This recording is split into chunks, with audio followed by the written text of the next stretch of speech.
Good evening, everybody. Nice to see you, those who were last week and those who joined us only today in our second lecture on the music collection and issues and subjects about Jewish and Israeli music. And I'm very happy to introduce to you Dr. Assaf Shelleg, who was for many days a visitor in our collection. From 9 to 5, we can say, daily. And he's the one who opened the scores and letters and other relevant material of the many archival material we have of composers. And out of this reading, he also published already 2 books, and I'm sure more are coming. He's also a professor of musicology at the Hebrew University of Jerusalem. Prior to that, he taught at the University of Virginia and at Washington University in St. Louis. But we are very happy that he joined the staff of the Hebrew University and he is in Jerusalem. His first book, Jewish Contiguities and the Soundtrack of Israeli History, was published by Oxford University Press in 2014. And his new book just arrived, and not too many people, including me, had already read it, but I'm sure it's very intriguing because it's called Theological Stains, Art, Music, and the Zionist Project, and was just published, as I said, 2 months ago. So I'm very happy to introduce to you Assaf, and also I'm happy to hear what he has to say about his discoveries in the archives that I sit in every day. So Assaf, bevakasha. Thank you, Gila. Thank you very much. I'll begin by telling you a very short story about my work at the National Jewish Library and the way I got to write history from and through the archive. And you know, doing that from the archive is a bit difficult today since everything is remote.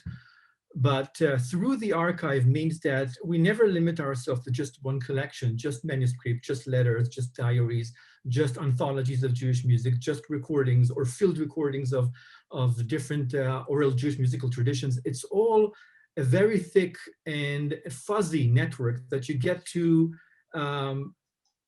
discover and get some paths revealed and syncopate somehow with other parallel things that are going on at the same time. That is part of what I mean by through, because there are so many different materials at the archive that one cannot limit himself to just one thing, just analysis or just music history or just social history. And the more you work at the library, you discover that many of the assumptions you came with, you have to check them at the door if you want to really do research in a way that would allow you to free yourself and hopefully your future readers from getting locked in those predispositions. So when I started my research as a PhD student, that was 740 years ago. When I started my research there, I was working on modern music in the early 20th century, and I wanted to look not just at Jews or on Jewish music or music written by Jews. I knew that the method would have to be much more sophisticated, much more noisy. So I was looking at certain habitats, where be that in Berlin or in Florence or in Munich or in Paris. I wanted to look at those habitats to see what is the meaning of modern music there, what is the cultural discourse, and what Jews are doing there, either as composers or as Jews. But I also looked at the other side, and we're trying to seek some sonic portrayals, some portrayals and sounds of music written about Jews. Think about Salome by Richard Strauss from 1905. There's a very, very famous scene there of 5 Jews arguing about the meaning of God. And to see those Jews arguing, to hear their text, to hear their register, to hear the polyphony or the lack thereof of polyphony that Richard Strauss was working on while setting this scene, is to learn a lot about imagery and their migration from one thinker to another till the point where they materialize in the form of a scene. So music by Jews is as important as music about Jews in a certain habitat, but this would be, all of that would be meaningful if we don't understand the cultural discourse of modernity at a certain location. So when I started my work there, I knew I don't want to look just for the Jews, because that would be a grave methodological mistake. We found out throughout the years, especially during the 30s and 40s, that during those decades, there was one thing common to Philo-Semites and anti-Semites. And that's kind of, might be a little bit of a shock to some of you, that both Philo-Semites and anti-Semites were looking for difference for a completely different set of reasons. The Philo-Semites wanted to prove that Jews are different because of their history and background, and there is something essentially different about the way they write music. Well, the anti-Semites were arguing that basically the same thing, only that they did it in the form of a danger, and therefore this is something that should be distant from society, because it was a threat that might contaminate the purity of a certain ethnic origin or national community. So pursuing just the Jews is always the wrong thing to do if you want to study culture as a network. So I focused on several composers and their habitats. And one of them was an Italian Jewish composer who lived in Florence until 1939, which was the time he emigrated to the States. He was driven to the States, more accurately, following the Berlin axis, the Berlin-Rome axis that implemented racial laws in Italy. But this composer has one of the very probably the longest name of a composer you'll ever hear, Mario Castelnuovo Tedesco. Mario Castelnuovo Tedesco, his collection is actually not, unfortunately, is not housed at the National Library in Jerusalem, but rather at the Library of Congress, because he ended his life in Beverly Hills, California. So I had to go to the Library of Congress to go over his archive, and Ernest Bloch's, a Swiss Jewish composer who left for the States in 1916, and Darius Milhaud, a French Jewish composer who left for the States in 1940. And I worked on I started studying these archival collections, specifically Mario Castelnuovo Tedesco. And I discovered this very thick autobiography, old typescript, 750 odd pages. And there were several chapters dedicated to his Jewish compositions. One of them I was looking for because I couldn't find anywhere. It was unpublished. It was Lecha Dodi, the famous acrostic 16th century poem. And I was looking for the work about which I knew through articles and various other sources. And in the autobiography, which was written in Italian, he told the story of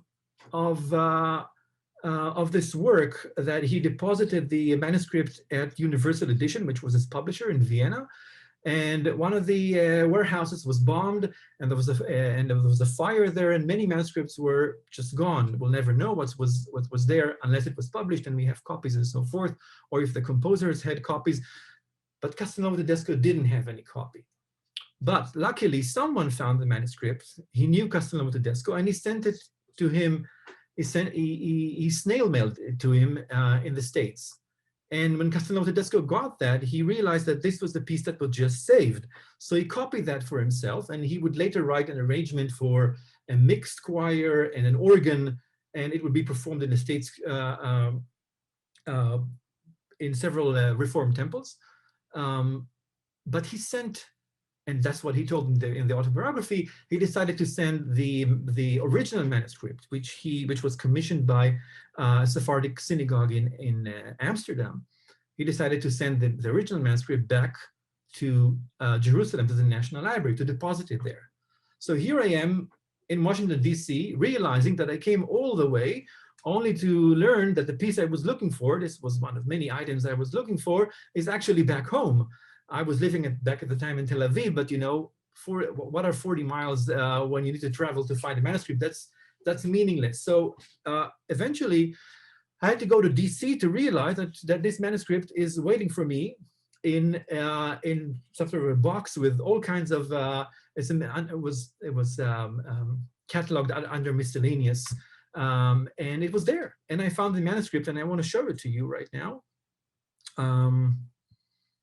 This is the manuscript Lechad. This is the first page. It was written in 1936. As you can see, Castelnuovo Tedesco had a beautiful handwriting, so you can actually read it from the score. It was written for a male choir and a chazan and a leader.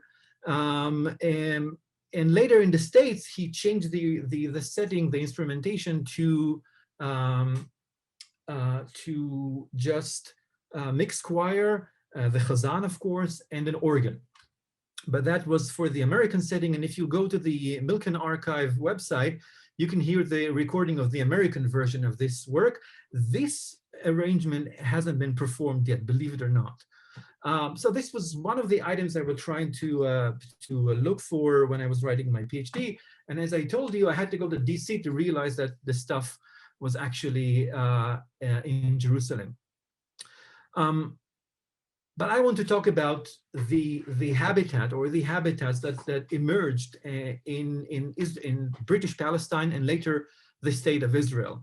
And to do so, I want you to look at this halftone that I prepared, just so we can somehow visualize the simultaneities that are taking place in the 20th century. Because as I told you, when you write history through the archive, you have to factor in all kinds of developments that unfold at the same time. So while I was working on this, let's say, historical segment, Europe between the 1910s and the 1930s, I had several composers under consideration. One is Mario Castelnuovo Tedesco, about whom I just told you. The other is Arnold Schoenberg. They are very different in style, and their aesthetic is very different, but they still thought about Jewish culture. They were part of this brand of art music that drew on Jewish topics, be they musical or aesthetic or literary or visual, it doesn't matter. We had also Ernst Bloch. And the other names here in this weird amoeba are composers who at the time were relatively unknown, maybe except Stefan Volpe and Erich Wolter Sternberg, whose career started off in a very promising way. But as soon as Nazism rose to power, of course, everyone had to leave. They couldn't stay neither in Germany nor in Europe. So all those five names here below, Joseph Tal, Paul Ben Chaim, Alexander Boscovich, Erich Wolter Sternberg, Stefan Volpe, eventually left for Palestine. They all arrived in the 30s as part of the fifth wave of Aliyah, a wave of immigration that arrived in Israel between roughly 32 and 39. This was the first time in history when Jews from Central and Western Europe arrived in significantly large numbers, and they basically institutionalized musical life in Palestine, and this went hand in hand with the establishment of the Israel-Palestine Orchestra, later to be renamed the Israel Philharmonic Orchestra, the Palestine Broadcast Service, later the Voice of Israel, and the Kan Cooperative, that is the public radio we currently have. And of course, we had some conservatories and music academies that that could recruit those people as part of their faculty to teach music, to teach theory, to teach performance. And we had audiences, and we even had some musicologists who helped build this field of writing about music in various registers, be it journalistic, academic, and so forth. So once you work on Europe in the 1910s and 1930s, you realize that you are looking at something that is part and parcel of modern music in Europe, on the one hand, yet something that is about to transition and brutally undergo dislocation, partly to the US and partly to the Levant, or specifically to British Palestine. Now, when you move to the next phase, which is marked here as British Palestine, 1930s till Israel, 1960s, then you see that those composers, most of them stayed in Palestine later to be the state of Israel. Others joined them, Mordechai Setter, for example, and Zvi Avni. And Stefan Volpe eventually in 1938 leaves for the States because his style is considered too avant-garde for a community that was by and large very conservative as far as music is concerned.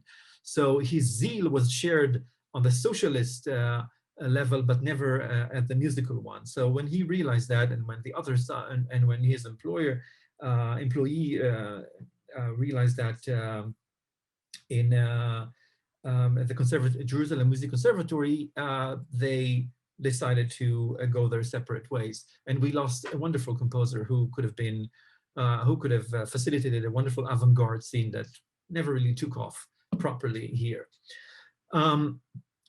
The reason I'm showing you both of those phases combined is not because we have names that of composers who were partly working in Europe and then in Palestine, but also in order to say that the year 1948, as much as it's important politically, meant very little in terms of musical developments and the schools of thought and compositional attitudes that developed in Palestine. To begin with, there was no school in Palestine. There was no style of composers who arrived here. They all came from different schools. So to understand their music, you have to understand their habitat and the cultural discourse they came from. Which is why this word that comes out too easily when talking about music, people just say the Jewish identity of this composer, the Israeli identity of that composer. It's a little bit too easy, because if Paul Ben Chaim arrives here in his late 30s and he is already a trained composer and an experienced one who has written symphonies and art songs and concerti and solo works, think about the day after he arrives in Palestine. What does it say about his identity? And does he have to identify with everything that's going on here? Because keep in mind that one of the reasons they were thrown out or were forced to leave or driven to Palestine, pick whatever formulation that works for you, was because of zealous nationalistic approach that couldn't bear the thought of others. And now they had to practice the same mode of thinking, only doing it in a Jewish context. Not everyone agreed to that. Not everyone understood that. So it's very easy to come to the archive with those predispositions that we are going to look for Yemenite tunes that are somehow harmoniously combined in a symphonic format, or a Persian psalmody that is set to, let's say, a choir of course, in Western harmony, and that all harmonizes very well. And it might even be a metaphor for kibbutz galuyot, for the gathering of exiles.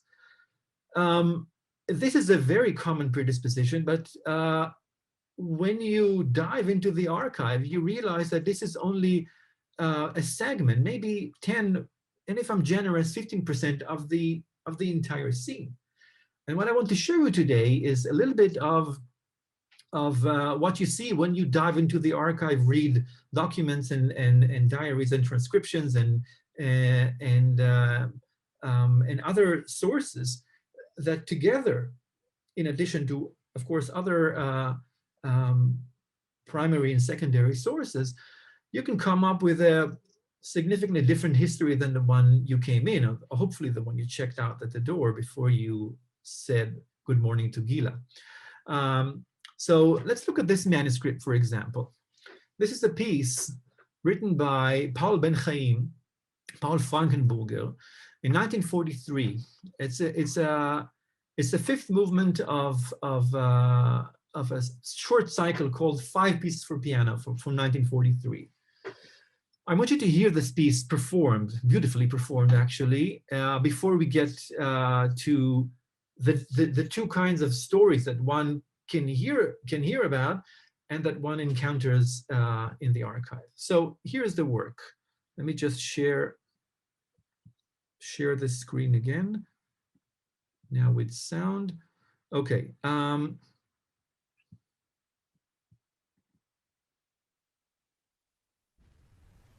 No, my bad.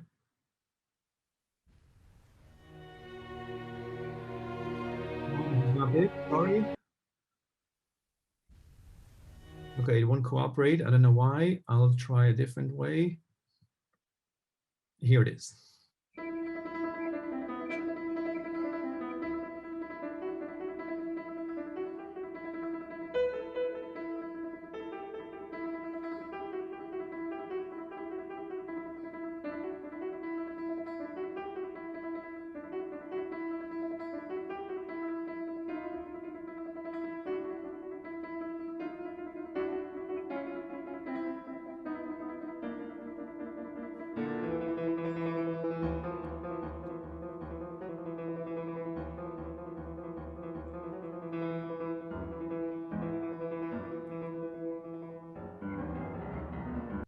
Okay, a couple of things. To begin with, when you see such a page, you realize that this is. Can you see the screen? Oh, I'm sorry. Yeah, can you see the screen now? When you see such a page, you realize this is a work in progress. There are deletions here. There are several versions, some corrections, and if you look at the page itself, you can see that he used two kinds of pencils. So it's easy to see that he came back the next day and made some insertions, a repetition here, a deletion there, an addition down below, and so forth. So you can actually track the way the composer thinks, how he thinks about the piece, how it should evolve, how it should unfold, and the way it should not unfold, and the ways he corrects himself as he goes. So this is just one aspect of it, perhaps more musicological if you want to get into semiotics and analysis and so forth. But what was interesting about this is that every book I read about this piece said that this is an imitation of the oud, of the Arab lauta, of the this instrument that you pluck and try to get. Everyone talked about the imitation of Arab music, of Levantine music, of Orientalism of some sort, and that was my impression. And actually, when you hear that, it's quite similar to these descriptions, but also, mind you, to all kinds of modern Spanish music that was written at the time, let's say by composers like Manuel de Falla, because they use the same scalar systems and the same textures, and they had the same mimetic technique in mind when they imitated either the guitar or the lauta or all kinds of sounds that were Mediterranean. That's all fair and dandy. However, when you open the page and you look at the title upstairs, it says toccata, and it's toccata because of the texture and the way it's written. Toccata in Italian means, toccare in Italian means to touch, and it's usually when a composer titled his piece as toccata, ever since the late 17th century, he meant that this is a virtuoso piece for keyboard, nothing other than that. But in parentheses here, he said dance of the rain, as simple as that. So it's very nice to tell stories about the Levant and the exotic sounds and the imitation of Arab music, and even about the identity of the composer who has been living by then for 10 years in British Palestine, not yet Israel. But somehow it doesn't work up. It doesn't work with the manuscripts. And you know what? There are dozens of other manuscripts that show that, of all persons, this particular composer, who was a brilliant composer, don't get me wrong here, but he was crowned as a national composer, prematurely crowned as a composer. And the more I learned about him through the archives, the more I realized that if there is one topic that he was indifferent to, it was nationalism, be it German or Jewish. How do I know that? Because this is not the only proof, of course, but how do I know that? First of all, he served in the German army in an anti-aircraft battery during the First World War. And I got to read a significant number of his letters, mainly to his sister. In it, he was mainly concerned with her publishing his early works with different publishers. And he was always writing about his sense of culture as if his sense of nationalism was a sense of civic participation as a cultured person, as a composer, not because of his sense of patriotism, not because of his essential affiliation to the idea of Germaness or the German spirit, but because he perceived that as civic nationalism in the form of culture. And there is more than one instance where he writes to her that the idea of war, that the idea that we have to fight, that the idea that we fight in the name of the nation is absurd.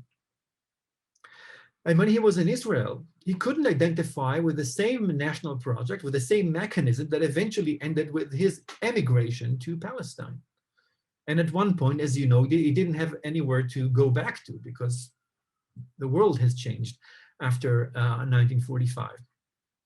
But whenever composers were holding discussions about the meaning of Israeli music, what is Israeli music, what's Israeli about music, and so forth, he never took part in those discussions.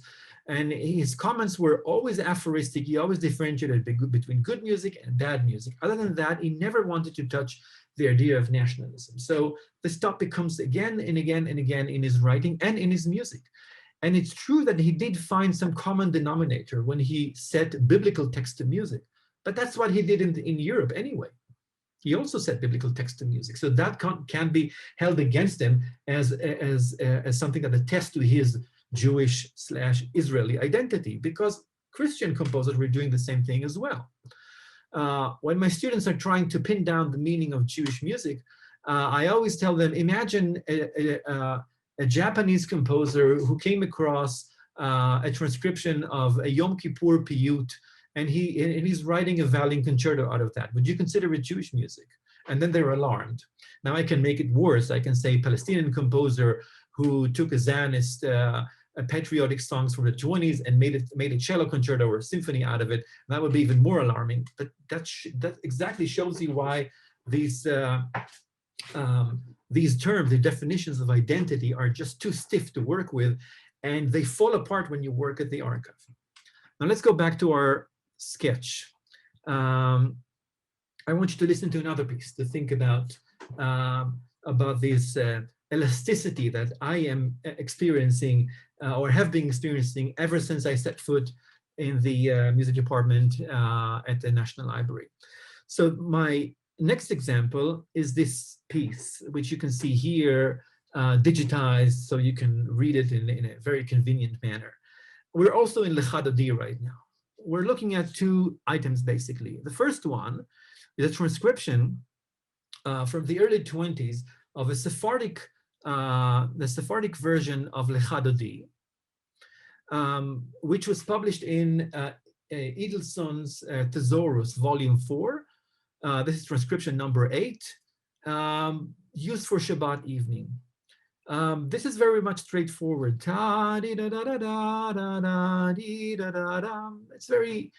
very straightforward. Some communities here in Jerusalem still sing this version. But the reason I'm showing it to you is that, now let's go back to my sketch one more time, is that this composer, Mordechai Setter, who didn't arrive from Germany, he arrived with his family from Russia in 1926. He was 10 by that time, which meant that he had a completely different intellectual biography compared with the composers who arrived in the 30s with no ability to talk Hebrew properly ever, because he grew up to be a native Israeli, even went to school and experienced a Sephardic accent, and he could read Hebrew far better than any of those immigrant composers listed here on the left. And in 1940, when he was only 24, after studying in Paris with Nadia Boulanger, which is a very important part of his history, because when you say Nadia Boulanger, you have to think about composers like Carlos Chavez and Aaron Copland, and Philip Glass and Virgil Thompson, and many others who came, and Villa-Lobos, of course, who came to Paris to the Boulangerie of Mrs. Boulanger, and the one act she did, maybe two acts, a very rigorous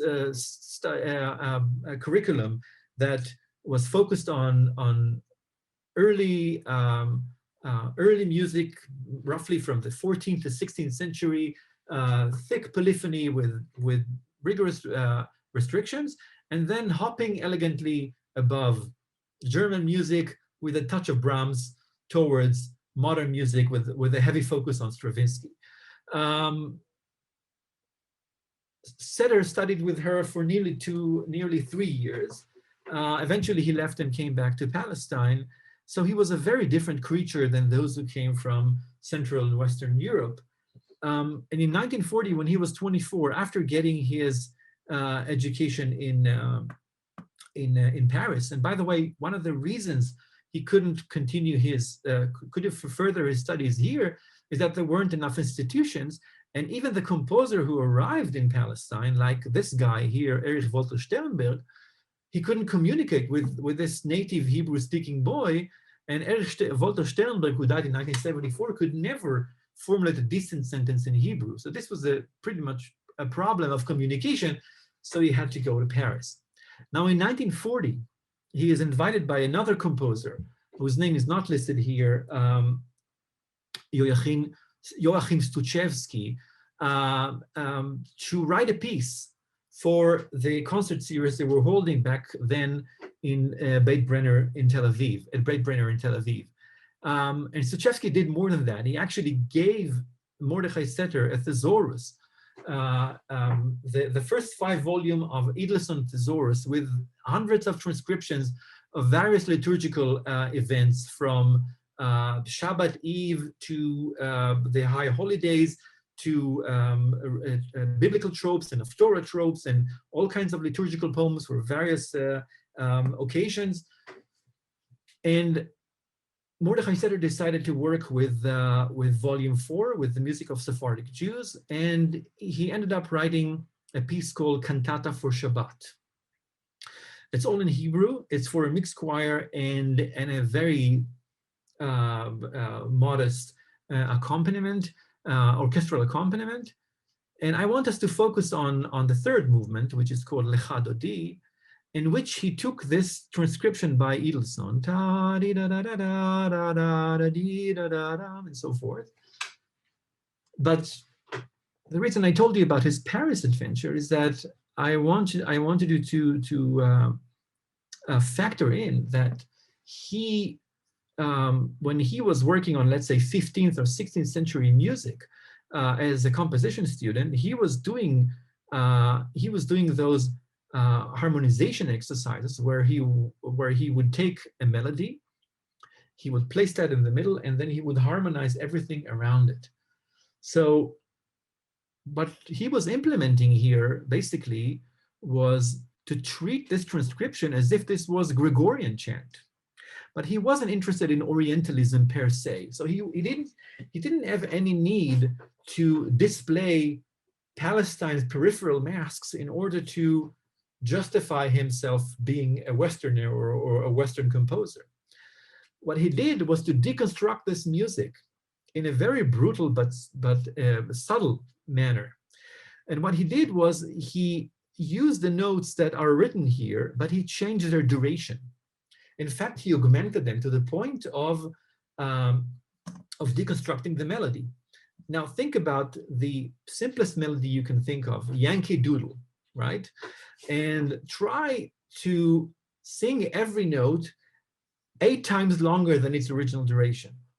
Now you might try to do that eventually, but what's going to happen is that you're going to lose the nature of the melody, and you're going to stay only with the intervallic properties, only with the intervals. That's the only thing that's going to remain identifiable, but the music is going to be completely different. Now, if you drown that in a polyphonic vocal setting, where you have additional vocal entries at each line, then the music is further blurred and undergoes abstraction to the point of becoming or being absorbed into the background. And that's exactly what this composer was looking, because that's the kind of modernism he saw both in early European music and in modern Parisian music. So there was no reason for him to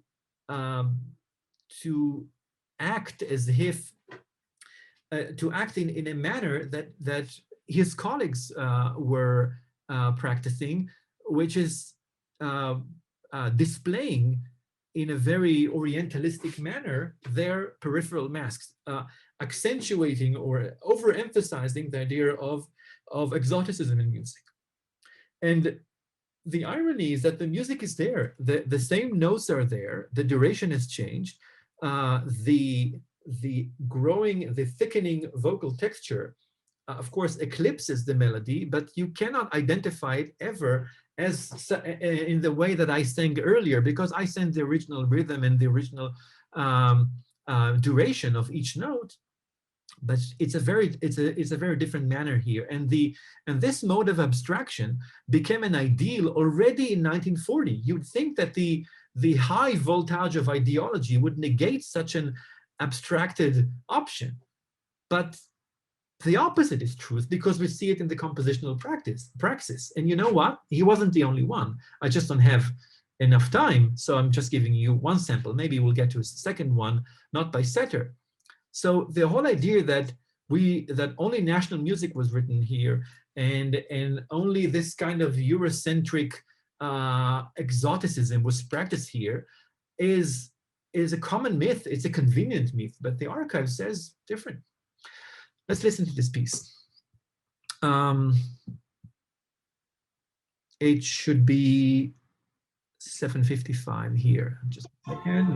No. Yeah.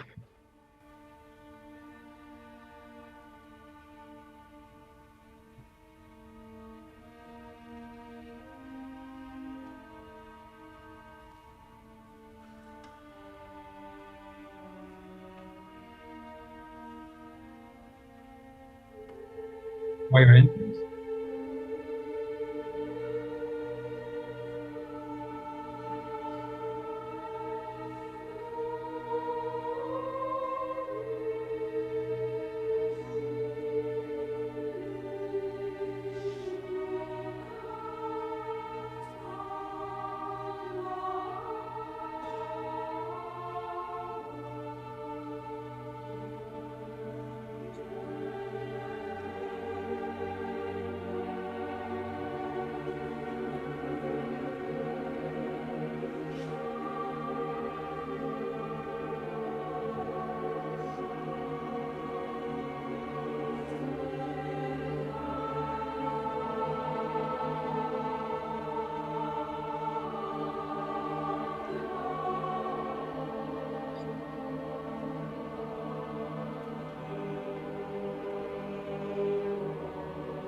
Okay, you can actually go to the National Library's website and listen to this entire cantata and to this particular recording.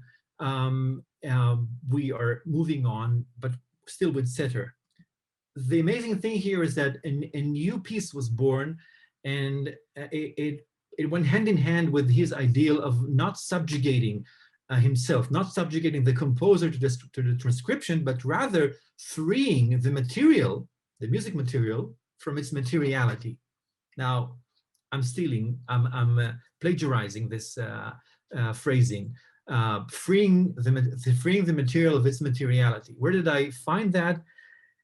Of course, in the archive. Setter left a diary of 36 notebooks that with a total of 2,700 pages, filled with his ideas, sometimes scheduled, sometimes teaching schedule, sometimes teaching curriculum, sometimes his ideas regarding certain compositions or Judaism or redemption or Kabbalah, or self-analysis of his work. It's an endless work.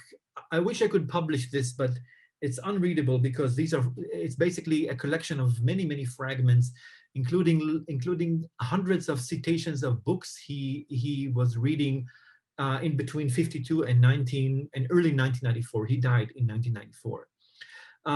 And you can track their various crises that he was going through, and impact and creative impasses that he had to resolve throughout his life. The last one was left unresolved. He couldn't compose after 1987.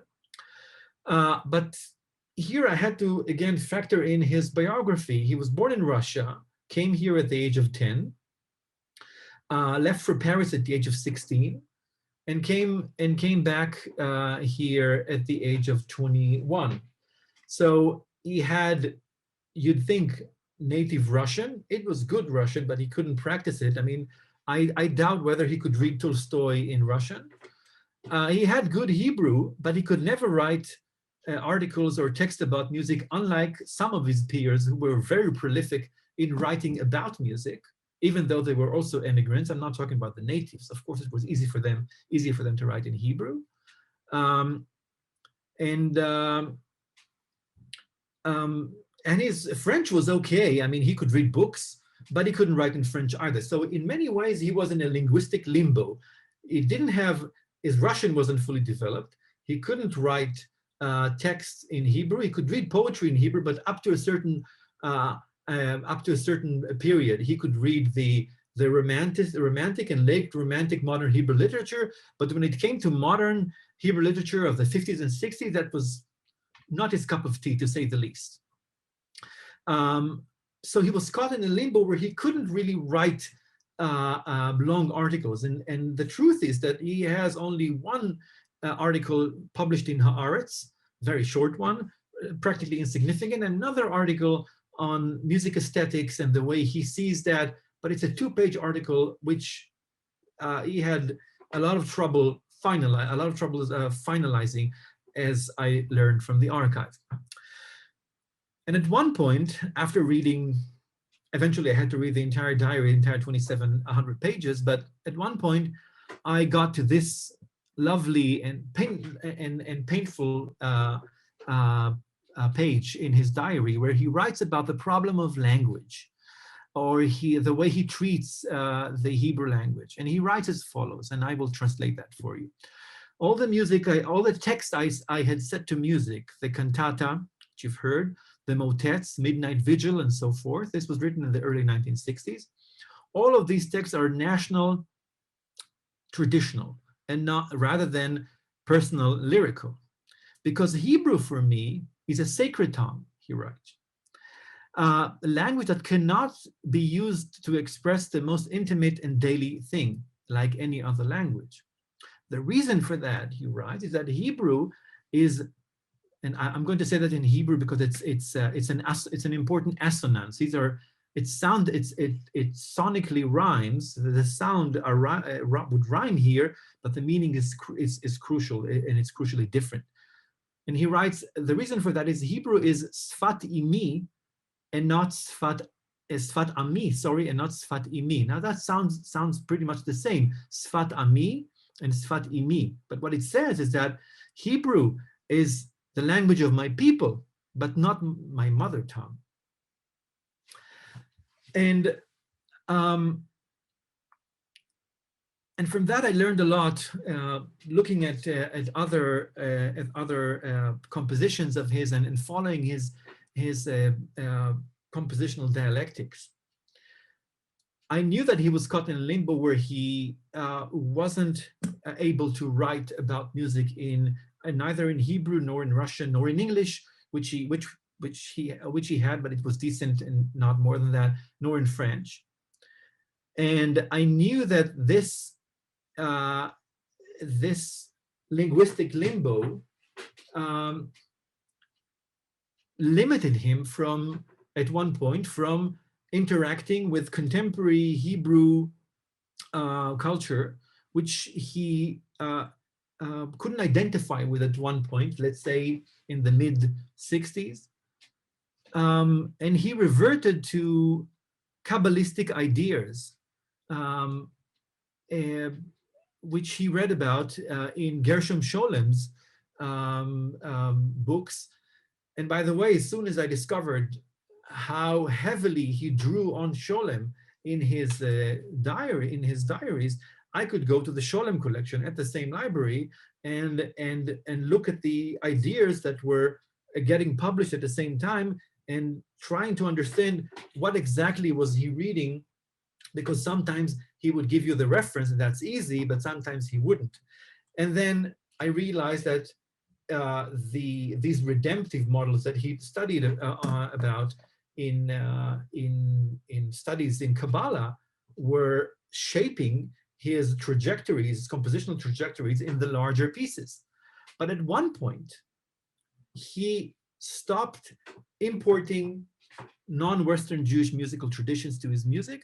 He stopped using text in his music, and he reverted to what he calls here Lashon HaTzlilim, the language of sounds, of tones, because at one point he couldn't believe in this Zionist project because he felt it was collapsing right in front of his eyes. This was before the Six-Day War. Again, one of the great weaknesses of cultural histories is that they all too easily allow political and military historical dates to punctuate their own history, and that's not how it works. So at least not in culture. So it's very easy to say before 67 and after 67, before 48, after 48. Culture unfolds in a completely different dialectical rhythms, and those events, as big as important as they are mere catalysts to something that pre-existed this event. So this is where you become intimate with the composer, and you realize why at one point he distanced himself from text, from biblical text, from text from the Talmud, even from liturgical music, which he already in his early 20s,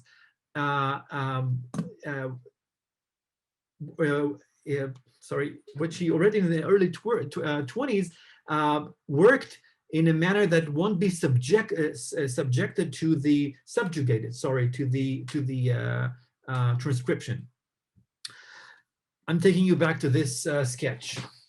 There is one person here who happened to take part in all three phases: Europe 1910s, 1930s, Palestine 30s to 60s, Israel 60s to 70s, and that's Joseph Tal. Joseph Tal was born in 1910 and got his musical education in Paris at the Académie der Kunst in Berlin, and he studied at a period where post-tonal music was developing, 12-tone music, even electronic music was in its early days. And when he arrived in Palestine in April of 1934, it was very difficult for him to identify with all kinds of folkish formulations that passed through as Zionist. This is not to say that he didn't set national music to national text to music. He was one of the first composers, modern composers, to set poems by Rachel to music already in the 30s, in the late 30s, with a very broken Hebrew, and he wrote a cantata based on Hannah and her sons, from the Book of Maccabees. And he also wrote an opera about Saul, King Saul at Endor, with the famous story in the ghost with the ghost wife, using the original biblical text from Samuel 1st, chapter 28. And he was also one of the first composers, and this is also something I found in the archive, who as early as 1952 wrote about the problems of music in Israel. Now think about the ideological zeal of the early days. As much as it was rough absorbing new immigrants from North Africa and the Near East, here is a composer writing about problems of music in Israel. Not only that, look at this paragraph here. He says, many people are actively working in the field of national creation, but only a minority of them are favored with that measure of inspiration which would raise the great idea of peoplehood from the realm of feeling to the realm of expression. This lack of inspiration has done much harm because it establishes conventional forms as national music and opposes anything which deviates from those forms with all the weapons of chauvinist polemics. So he talks about short-sighted provincialism is spreading even among us, and we have to be on guard against confusing it with a positive national creation. Now, this is something that became, let's say, conventional wisdom only in the 80s. But he, in the 30s, was able to say, we cannot make this notion of national music, of popular, euphonic, listener-friendly music, an oppressive paradigm for everyone here. And while he was writing that, he was working on a sketch. He was working on his second piano concerto from 1953, where he was using, or at least he told in his program, in concert programs, that he was using a Persian music in his second piano concerto, which in its most exposed version appears at the beginning of the second movement of this piano concerto. That's all very nice. But when you get into the details, you realize that there is a melody that is Persian and was originally used for a certain psalm chapter in the Persian version of found in Edelson Thesaurus. But in fact, it was a Lithuanian. It was a Lithuanian dirge that he found in another book, in another Edelson's book. But he was too afraid to say back then in the 50s that it was Ashkenazi, because anything that came from Eastern Europe was at least rhetorically banned. So this taboo on whatever was considered exilic created this this spin in public relations, where people up until a month and a half, because this is in my new book, no one knew that this was originally a Lithuanian tune, because they all followed what the composer had said. It was a Persian, and Persian was better than Lithuanian, because with Persian you could practice and abide by the rhetoric that we are returning to our sources, not only to the land and returning the land and returning to the land, we're also returning to our biblical ancestor. And what better return could we demonstrate than to go back to those communities who were isolated from the West? But the music is a post-tonal, very modern for its time setting, that sounds that the melodic contour could be found in Edelson's Persian transcriptions. But eventually the source was Lithuanian. It was found in the most basic book. This was found this is Lamentation 1, the opening of the book of Lamentation, Echaya Shva Badad. It said here Ashkenazic, but it's Lithuanian originally. And this was published in one of the basic books on Jewish music by Edelson himself, originally published in 1929. But then it was a taboo, so he replaced that.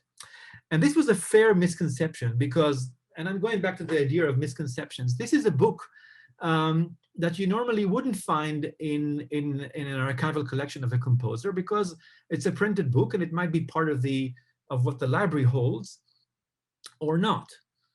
But in this book in 1949, this musicologist, who was also one of the individuals who came in the 30s as part of the Aliyah that I was talking about earlier, when he wrote about Yosef Tal, this was 1949, Yosef Tal had been living by then for 15 years in Palestine and had written at least, well, roughly 20 works or so.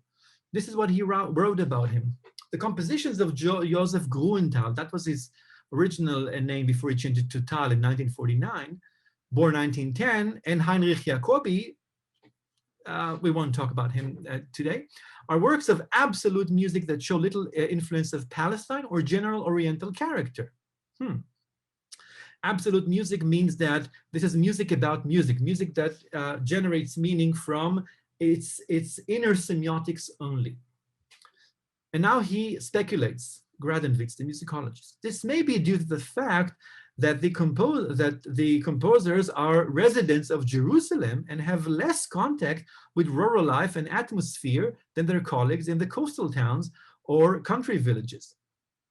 Interesting, because Mordechai Setter was living in Tel Aviv, and that didn't bother him to have his music undergo severe abstractions, and so forth.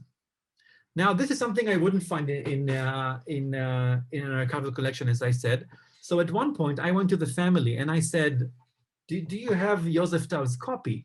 I wanted to see if he commented on that, because I said, there's no way Yosef Tal, who was a zealous modernist, would read that and would just sit quietly and look at the page and say, okay, he made a mistake. Because if you were to read the earlier paragraphs, you would see that Gradenwitz had been in touch with Yosef Tal, and he knew about every composition he was writing, including one that was still unfinished at the time. It was called The Mother Rejoices. It was a cantata for a boys' choir, mezzo-soprano, and orchestra, and a piano. And he knew about this piece as well. So he knew about what he was writing, but he still had this image that this person writes absolute music that has nothing to do with Palestine or Orientalism, even though Yosef Tal set poems to poems of Rachel, to poems by Rachel to music, even though he wrote music on the books of Maccabees, even though he would write music for choir based on Yemenite and based on Yemenite tunes, but in a modernist setting. That wasn't enough. He labeled him as a modern composer, and for decades people would say Yosef Tal is an avant-garde, and that was a code for he's not a national composer. And that, of course, twisted the entire discourse. But in order to fully convince you, you'll have to read more than, or hear more than just this lecture. But I want to show you Yosef Tal's own copy of this page 247. When Yosef Tal was reading this text, he was writing on the side, ha ha ha.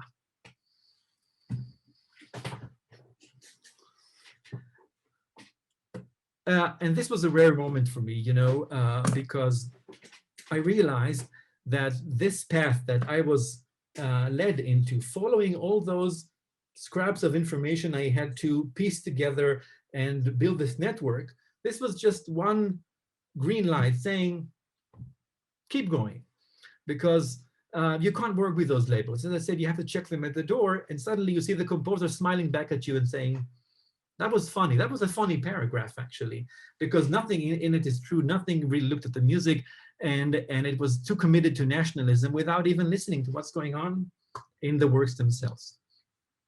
And I'll end with this. Thank you very much for listening. Thank you very much.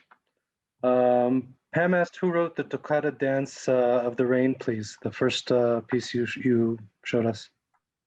This one? Yes. Mm-hmm. Who was the composer? Oh, this is Paul Ben Chaim.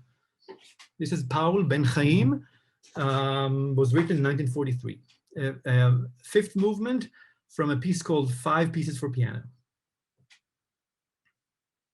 Thank you very much. An anonymous question about the same piece. Were there any Sephardi influences on this? No, I mean, I understand the association. The thing is that when you use a certain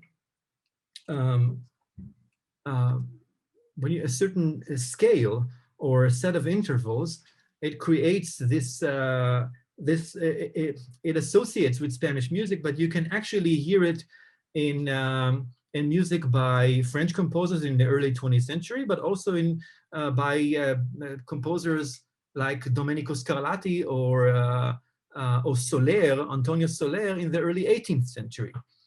So if Ben Chaim were familiar with music by let's say Ravel or Granados or Albanese, he might as well have been familiar with Scarlatti, because as a trained pianist, he must have played several sonatas by him.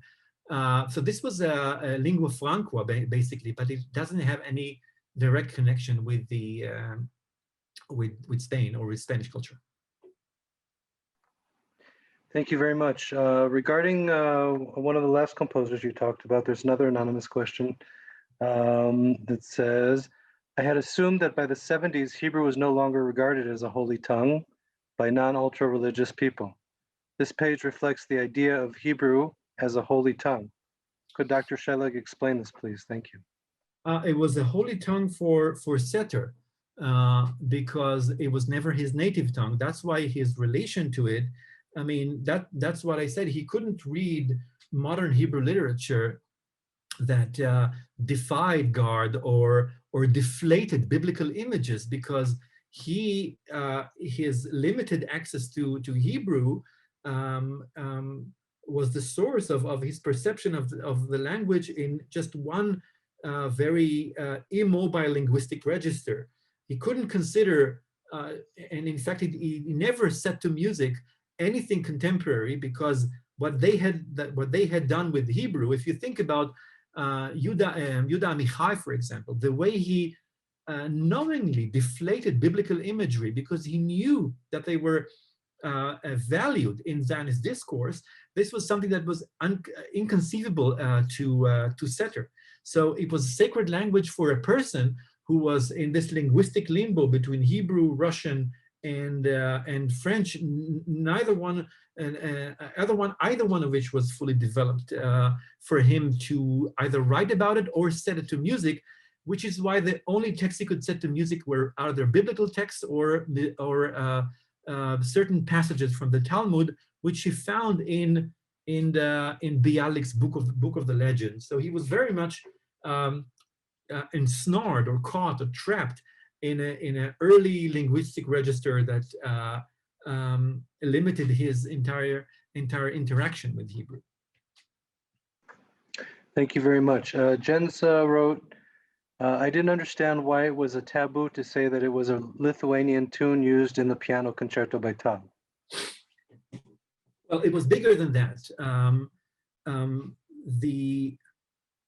A book that was written in 1951 by a musicologist and author, Max Brod, more familiar to you as the person who preserved Kafka's writings, manuscripts against his own wish. Max Brod wrote in 1951 that music that represent that is imported from the galut, from the exile. Exile always appears in the singular in the Zionist grammar, is undesirable. Of course, he didn't invent it. The whole idea of having a national territory was a concept that, on the one hand, allowed the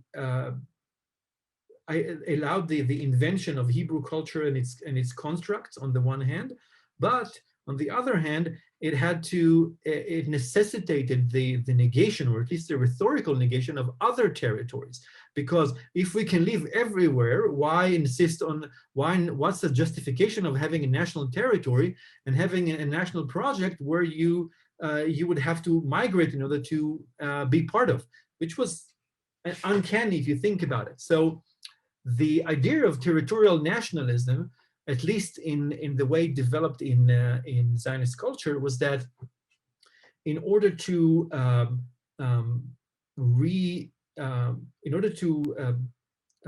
reconstruct our biblical sovereignty, we have to go back to a national territory.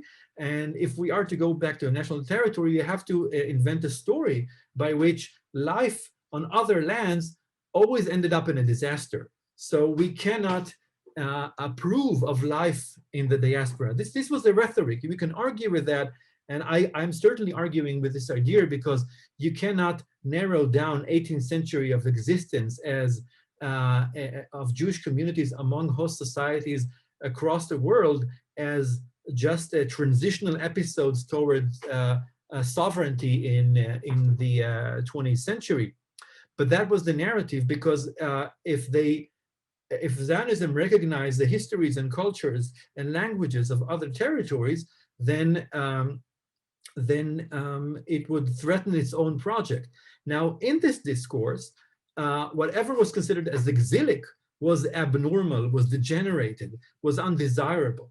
So it is not a coincidence that all composers used, when they used liturgical musics from various liturgical materials from Jewish musical traditions, they were turning to North African and Near Eastern musical traditions rather than Eastern European ones. This is not to say that melodies didn't migrate and became Hebrew songs. They did, but they were cloaked with different texts. So they always had to somehow hide or camouflage or blur the connection to what was always marked as the other, the abnormal, the degenerated, and the negated. So to say in 1952 that I used a Lithuanian folk song, liturgical music, was to go against this discourse doubly, both with a post-tonal music on the one hand, and with something that was considered in the cultural discourse undesirable. So this is why he said it was Persian. But by the 70s, someone mentioned the 70s, by the 70s, using Ashkenazi material as a source of ethnic controversy was a different story. But back in the 50s, it was still under the rhetoric of negating the diaspora. Thank you very, very much, Dr. Shelleg. There are many compliments in the chat. I will be sure to send them to you. There's also a request for a specific link and another request for your email. Someone would like to contact you with a specific question, not regarding what you've been speaking about. So is it okay if I put your email in the chat? Yeah, not a problem. And I can put in the chat for everyone if you want to. These are the links to my 2 books. You can read the table of contents, maybe get a couple of pages on Google Books. And thank you again for listening. So thank you all for being here. I'm going to open the microphone so that you can thank Dr. Assaf Shelleg personally. And we'll see you in our next event. Laila Tov from Jerusalem. Good night. אתה מלמד בירושלים? סליחה? אתה מלמד בירושלים? כן, באוניברסיטה העברית. מוזיקולוגיה? אפשר לבוא? אפשר לבוא. גם עם מבוגרים מאוד? כן. טוב, שנה הבאה. וואי, אתה נפלא. Thank you. נהדר. תודה רבה ממונסי ניו יורק. Thank you. תודה רבה, לילה טוב. לילה טוב. יפה מאוד, אסף. היי, מנחם. הלו. היו לי כמה דברים לומר, אבל זה לא... נדבר בהזדמנות. נדבר בינינו, בהחלט. Good to see you. זה לא לשעת הרצאה, זה יש יותר מה להגיד. מזמן לא נהניתי ככה. תודה.